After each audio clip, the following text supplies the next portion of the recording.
ఈ దౌర్భాగ్యుడు ఎంత భయంకరమైన చావు వస్తుందో, ఎంత నిర్దాక్షిణ్యంగా చంపుతున్నాడే, ఎంత నిర్దాక్షిణ్యంగా చెరసాలలో వేస్తున్నాడే. దేవుడు మాత్రం ఈ వ్యక్తిని మాత్రం విడిచిపెట్టాడు అని ఎంతమంది అని ఉండొచ్చు. సౌలును చూసి భార్యని నిర్దాక్షిణ్యంగా తీసుకొని చెరసాలలో వేస్తున్నాడు, భర్తను నిర్దాక్షిణ్యంగా తీసుకొని చెరసాలలో వేస్తున్నాడు.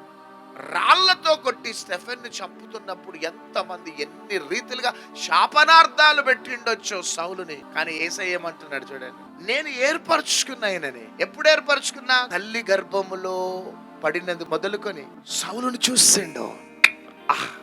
గర్భంలోనే ప్రతిష్ఠించినాడు. ఒక టైం వచ్చింది, అననీయ నువ్వు వెళ్ళు, అననీయ నీ డిస్కషన్ నాకు వద్దు, నాకు తెలుసు నేను ఏం చేస్తున్నాను. ఏమంటున్నాడు చదువుదాం, 15వ వచనం. నువ్వు వెళ్ళు.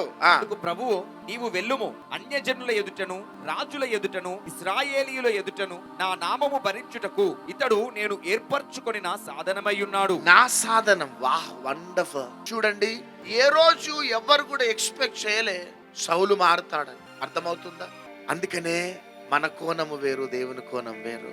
ఈ రోజులలో మన అంతరంగంలో ఎంత రోషం, ఎంత కోపం, ఎన్ని అనరాని మాటలు. కొంతమంది మనల్ని బలహీనపరుస్తూ, నీచపరుస్తూ, శ్రమ పెడుతూ, మనల్ని బజారుకి ఈడుస్తూ, భయంకరంగా నీచంగా ప్రవర్తిస్తున్నప్పుడు అమాయకంగా ఉన్న నీ అంతరంగంలో కొన్నిసార్లు వాళ్ళ గురించి ఎన్ని అభిప్రాయాలు నీకు ఉండొచ్చు. కానీ వారిని ఒక్క రాత్రి సౌలా సౌలా అని మాట్లాడి మార్చచ్చు.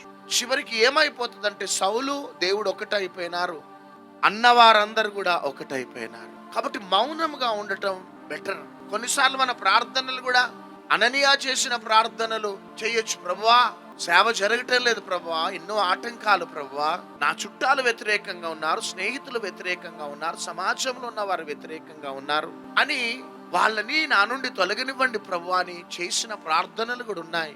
కానీ ప్లీజ్, దేవుడు మనకు అర్థమైనాడంటే ఇలాంటి ప్రార్థనలు చేయం. ప్రతి విషయమునందు కృతజ్ఞతాస్తుతులు చెల్లిస్తాం.